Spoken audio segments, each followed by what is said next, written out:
So we'll start off with the big thing in your life here, soccer. How did that start? Well, I mean, in 1970, my Uncle Al took me to my first Lancer game, and probably a few days prior to that, these two Italian brothers who lived in the neighborhood had a soccer ball, and all us guys were playing basketball and football and baseball, struggled to juggle a soccer ball or kick a soccer ball. Then my uncle takes me to this game, and I see these guys, 30-yard passes off their chest and on their heads. I'm thinking, this is really hard, and I was obsessed with learning how to play soccer, and ever since then, it's my baby. I love soccer. 90s, the pinnacle, and you were part of that, of soccer in Rochester. What was it like to be a part of that? It was so great. The Rhinos were the talk of the town. Everyone got behind them. 96, the Frontier Field sold out every single game. 14,000 fans, some of the greatest soccer players and teams ever to be around. I was part of all that. I did one of the first ever cable access TV shows, so I was able to kind of get all these players and get to know them. And then I started a radio show, and I got to that's where the whole Soccer Sam character came in. I was trying to help the sport that I love so much, go to the next level, and the rest is just history. It was the greatest time of my life, being part of the Rhinos in 96 through 2009. Incredible. What happened? We're still a soccer town in many ways, and yet the Rhinos struggled. It's tough and it's hard to watch. The biggest challenge you have is the Frontier Field is the most beautiful baseball park in America, small baseball park in America. And when they moved to the new stadium, they forgot about the details of it. If you move your restaurant, you bring all the same details, the same chef, the same waitresses, the same dining room feeling. It was totally different. Different players, different coach, the facility that had different food. People the 14,000 fans that love Frontier Field, probably 7,000 of them loved Frontier Field, not necessarily loved soccer, but then they fell in love with the Rhinos. When they went to the new stadium, it just was different. And Abby Wambach tried, they brought Abby Wambach on, that didn't work.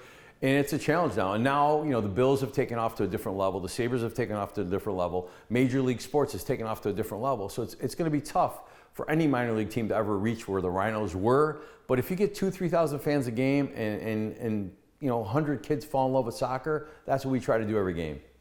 And you didn't do this for the money. Minor league notoriously is not a money-making business. What made you stick with it? My wife and we laugh about it. It's my fancy yacht, my golf, my fishing. I don't have any other hobbies. What makes me is I think of every game that there's that 10-year-old kid like me that is undecided what they love as a sport or a hobby, and if I could turn them into a soccer fan, we hit a home run, and we do it every game. Every game, somebody will come up to me and say, my grandson loved it, my son loved it, my daughter loved it, we're gonna come back to the next game. And then years later, I see these kids in Section 5 finals, Section 5 All-Star games. I'm thinking, that was that kid that came to that first Lancer game, and now he's fell in love with the game. That's why we do it. You were able to keep the Lancers' name and history alive. It went from outside in '78 to what you have now. Where does it go from here? Well, I mean, the Lancers, folded whenever they folded in 1980, and in the 90s, I was registering a name for Salvatore's Pizza. I don't know what it was. I don't remember, Super Slice or something. And I asked if the Lancer name and logo was available, and it was available. And I figured I'd just own it for my collection. So I had it hanging in with all these pictures somewhere in my office. And then years later, when the Rhino thing didn't go the way I wanted it, and we brought indoor soccer back, I decided to bring the Lancers back indoor. And I'm a huge, huge indoor fan. I love indoor soccer. That's my true passion in soccer. So I think indoor soccer is going to be around for many, many years to come. The lady Lancers are doing great. The men's Lancers are doing great. And hopefully someday the Rhinos come back. It would be great. It would be nice. And that could be a year-round type activity. I think that in order to build a business empire like you have to understand the community, especially in the business that you're in. So what is your understanding of Rochester? What allowed you to make the inroads that you found? I tell people, we probably wouldn't be as successful as we are in any other city. Rochester believes in people in their town. The whole Wegman story, it's a great example of it. People love to support local. And we were this local little pizzeria, and I got lucky in my first location on Main Street. We were supplying a lot of factories in the area. Well, a lot of those people that in those factories, they lived all over the place. Honey Falls and Victor and Penfield. So as we started growing, they were used to eating Salvatore's Pizza for lunch every day. So we instantly became successful in all these little rural towns, from Messon to Walworth to what have you. So we just got lucky. It wasn't anything planned. That first location, we hit a home run. All those offices that are around your studio, those were all the offices we delivered to. And all those people lived everywhere. But it took a lot of time on your part over the years to invest in opening and keeping everything going. I mean, right behind me, you see this little Pac-Man machine here. That's just to remind me, my wife tells a story that from 78 to 83, how I made money. Nobody came in. I didn't understand marketing. I didn't understand promotions.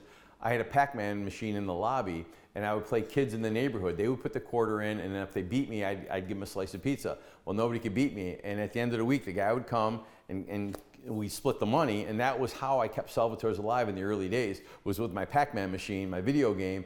And then later on, I learned about radio advertising, and obviously TV advertising with you guys, and the rest is history. It took me like probably 4 to 5 years to really understand that, marketing is how you have to grow this business. And back then, pizzerias didn't spend money on radio and TV. So we figured out a way to pay them eventually, and then we got busy. And luckily, my wife had just told me that we were expecting our first child in '83, and the whole marketing thing all came together, and the rest is history. Did you always have this grandiose persona, or did that develop over the years with the radio show and everything like that? Back in the day, in the 80s, I was a professional wrestler called Dr. Love, and the whole Soccer Sam character and the energy of Dr. Love became Soccer Sam to help the sport of soccer.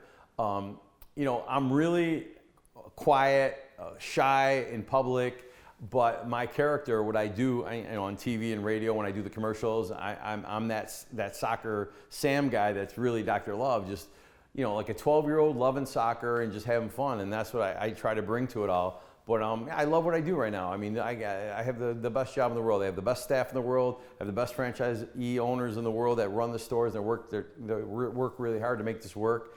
And I just kind of like do the marketing part of it, and that's the part I love the most. And you bumped up and overcame an obstacle several years ago, a medical obstacle in which you lost your memory, which is a nightmare for some people. How did you do that? Where are you now with that? I mean, I lost 200 pounds, but I also lost my entire memory from the time prior. I'm 100% better. I struggle when I can't remember people that I should know from my childhood or the early days of Salvatore's. That bothers me a little bit, maybe a lot. But other than that, I think I'm 100% healed. I have a great support system around me, my wife and kids and family, and then obviously my staff members are truly amazing. They kind of cover for me on areas where I'm weak. But I think parts of my brain shut down, but other parts are brighter. So I try to focus on those brighter parts and keep on doing my thing with the soccer, with the Salvatores, and I throw ideas at them 24/7. They come to me like 3 in the morning, and that's where I go with it. So you didn't lose the passion. I didn't lose the passion. I thought when it first happened, I went to a Rhino game, and I thought, I don't even like soccer. I mean, how am I Soccer Sam? And then I went to my first indoor game in Baltimore. A friend of mine, Chris, said, you got to go to indoor. You used to love indoor soccer. I went, and all of a sudden, this thing just clicked in my brain on how much I loved indoor soccer. And then slowly, I fell back in love with outdoor soccer, but indoor soccer, like that passion just came back. And in the restaurant business, my passion right now isn't flinging pizzas or dropping wings in the fryer. I love the marketing part of it. I love the competitive part of it. We're competing with national chains, big supermarket chains, big convenience store chains. I love that energy. It's like on the soccer field. We got to compete. I love the competition part of it. And there's also the charity part that you play a big role in too. I go to these events and Salvatore's is there donating pizza, and you're doing stuff with Children's Hospital. That part seems to have lasted as well. Yeah, I love that part. From Camp Good Days Special Times, the Breast Cancer Coalition with our pink pizza boxes. I just love that we could give back. I mean, it would be great. People say you could have done this, or you could have done that with the money. You could have Super Bowl ads. You could do that. I would rather give that money and help charities that work so hard to raise money that help kids and help adults. And that's the part I love the most. And my staff and I, that's a big part of our day every day, to figure out how we could continue to help Rochester charities. We focus on strictly Rochester operated charities that are in our town, in our city. Just like I want all our customers to support local. We want to support local charities, and we do that every day. So given everything, the highs, the lows, your take on life so far? It's just, I'm a blessed guy. I'm doing something I really love. I love the soccer business. I love having a team. I love the indoor team. I love our outdoor teams. I love that, Salvatore's basically, we do an average of 3,000 customers a day, and we satisfy a lot of people's food needs, and a lot of our owners started off with us as young guys, either making boxes, delivering pizzas, and now they have their own families. They're very successful at it. And I think we've created a great path for a lot of people. My last question is a very specific one. It does seem like you and Doug Miller, of all people, have really had a symbiotic relationship over the years. Doug has been loyal to me. A lot of people ask me what it's all about. Doug's been loyal to me, and I'm loyal to him. I mean, soccer is a weird business, and people leave a team and go to this.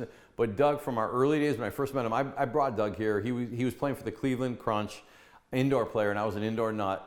And I would whisper in the coach's ear and in the GM's ear about these guys in Cleveland that were great indoor players.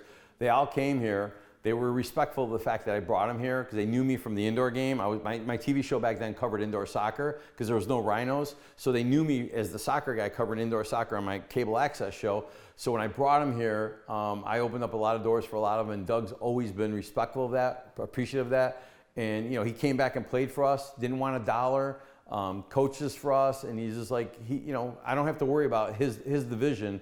I don't worry about what he does. I don't worry about the team part of it all. He does his thing, and it's a great relationship. He's a great guy.